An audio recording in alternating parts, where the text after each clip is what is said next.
ఈ రాష్ట్రంలో ఉన్న 27,000 పైచిలుకు పాఠశాలలకు సంబంధించి ఈ ప్రస్తుతం ఉన్నటువంటి సమస్యలు ఏంటి, ఈ స్కూళ్ళను ఇంకా మెరుగుపరచడానికి ఉన్నటువంటి రికమెండేషన్స్ ఏవి అందులో చెప్పలేదు.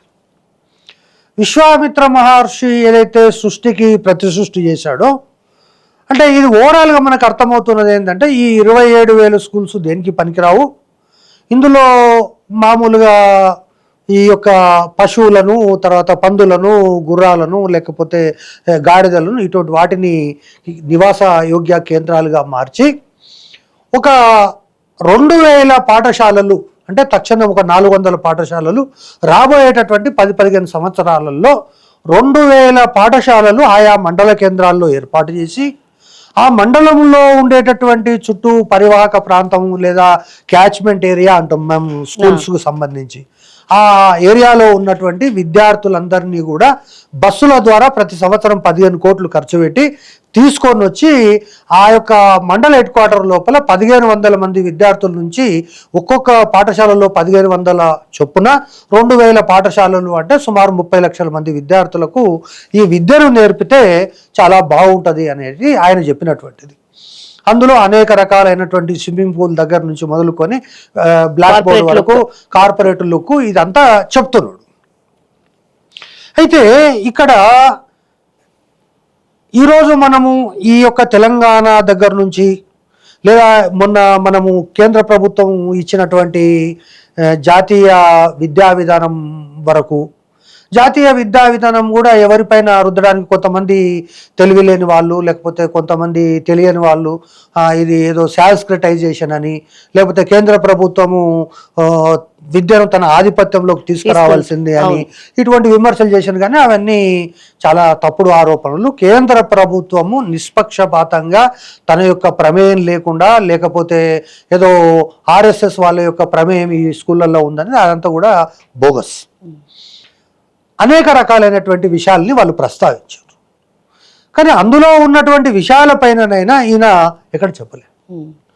రెండవది, ప్రపంచంలో ఉండేటటువంటి మొత్తము అభివృద్ధి చెందుతున్న దేశాలందరికీ కలిపి విద్యా వ్యవస్థ ఎట్లా మారాలి, వాళ్ళకు విద్య ద్వారానే సమాజంలో మార్పు వస్తుందని చెప్పి ఏదైతే వరల్డ్ బ్యాంక్ కానీ, యునెస్కో కానీ, లేకపోతే 47 అనేటటువంటి ఏదైతే విజన్ అంటే 2047 నాటికి ప్రపంచవ్యాప్తంగా ఏ రకాల రంగాల్లో మార్పులు రావాలి, ముఖ్యంగా అభివృద్ధి చెందుతున్నటువంటి మన లాంటి దేశంలో ఎటువంటి మార్పులు తీసుకురావాలనేటటువంటి దాంట్లో కూడా వాళ్ళు కూడా చాలా చెప్పారు, అందరికీ విద్య అనేటటువంటిది. తర్వాత ఈయన చాలా గొప్పగా అందులో ఏం చెప్తారంటే 1,50,00,000 మంది చదువుకు అర్హమైనటువంటి విద్యార్థులు ఉన్నారు అనేది ఇందులో చెప్పాడు. మరి నువ్వు 2,000 పాఠశాలలు ఎప్పటికీ ఇంకో 10 సంవత్సరాలు అయితే 2 సంవత్సరాలు, మరి 30 లక్షల మంది ఉంటే ఇంకా 1,20,00,000 మంది విద్యార్థులు ఎక్కడ చదవాలి? సరే, ఇప్పుడు స్కూల్ అంటే ఇంటిగ్రేటెడ్ స్కూల్ అని, తెలంగాణ పబ్లిక్ స్కూల్స్ అని మీరు అన్నట్టు అయితే ఆయననే ఇప్పుడు మీరు చెప్పినట్టుగా 29 రకాల స్కూళ్ళు ఉన్నాయని చెప్తున్నాడు. మళ్ళీ 29 రకాల స్కూళ్ళు ఉన్నాయని చెప్తూనే సిగ్గు లేకుండా 29వ రకమైనటువంటి స్కూల్ను ఈయన తెరపైకి తీసుకొచ్చాడు.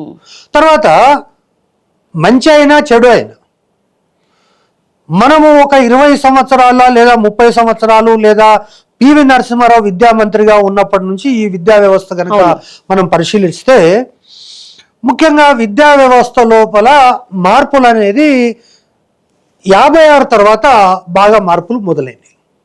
అంటే అప్పుడు ఆంధ్రాలో ఉన్నటువంటి విద్యా వ్యవస్థ ఒక రకంగా, తెలంగాణలో ఉన్నటువంటి విద్యా వ్యవస్థ ఒక రకంగా, 10th క్లాస్లో SSC అని, HSC అని, హయ్యర్ సెకండరీ స్కూల్స్ అని, ప్రీ యూనివర్సిటీ కోర్స్ అని, ఇట్లా రకరకాలుగా ఉన్నటువంటి సందర్భంలో పివి నరసింహారావు గారు ఈ విద్యా వ్యవస్థను సమూలంగా మార్చాలని చెప్పి ఆయన ఆకునూరి మురళిలాగా తన ఇంట్లో కూర్చొని, ఆయనకు చాలా భాషలు వచ్చు కానీ ఆ భాషలను ఏవి కూడా ఉపయోగించకుండా జూలై 12, 13, 14 3 రోజులు 1968లో జూబ్లీయాల్లో ఎడ్యుకేషన్లో పనిచేస్తున్నటువంటి అధికారులను 8 మంది వైస్ ఛాన్సలర్లు కూర్చొని ఈ దేశంలో విద్యా వ్యవస్థలు ఎట్లా ఉన్నాయి, కొఠారి కమిషన్ సిఫార్సులు, అప్పుడే కొఠారి కమిషన్ సిఫారసులు వచ్చినాయి.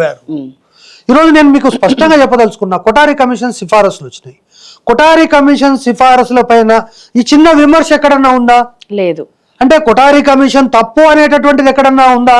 లేదు. రాలేదు ఇప్పటి వరకు. సైమన్ కమిషన్ నివేదికలో కూడా, అంటే సైమన్ కమిషన్ అంటే ఈ దేశానికి స్వాతంత్రం రాకముందు పెట్టినటువంటి సైమన్ కమిషన్ సంబంధించినటువంటిది.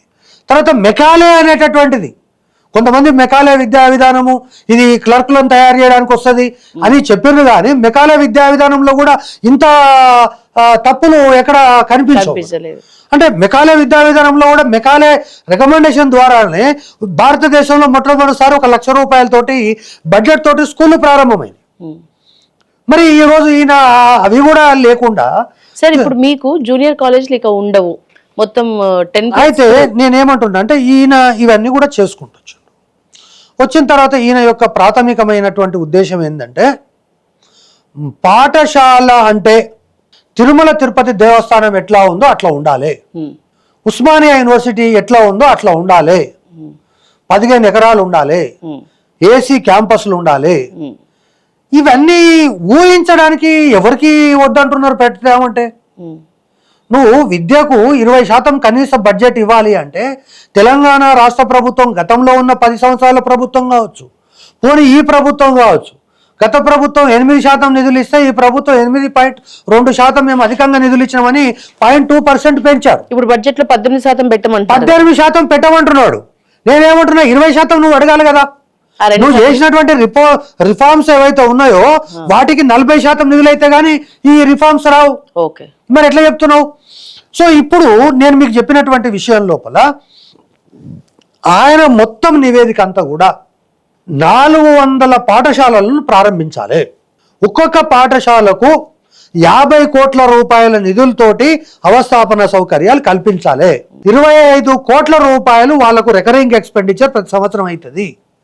15 కోట్ల రూపాయలు పెట్టి ఆ యొక్క మండలంలో ఉన్నటువంటి విద్యార్థులందరినీ లంబర్తండలు, గిరిజన గూడాలు వాటన్నింటి నుంచి బస్సులు, ఆటోలలో ఎక్కించుకొచ్చి ఈ జాతరకు తీసుకురావాలి. అది ఆయన మెయిన్ రికమెండేషన్ తప్ప అంతకు మించి ఆయన రికమెండేషన్స్ ఏవి లేవు.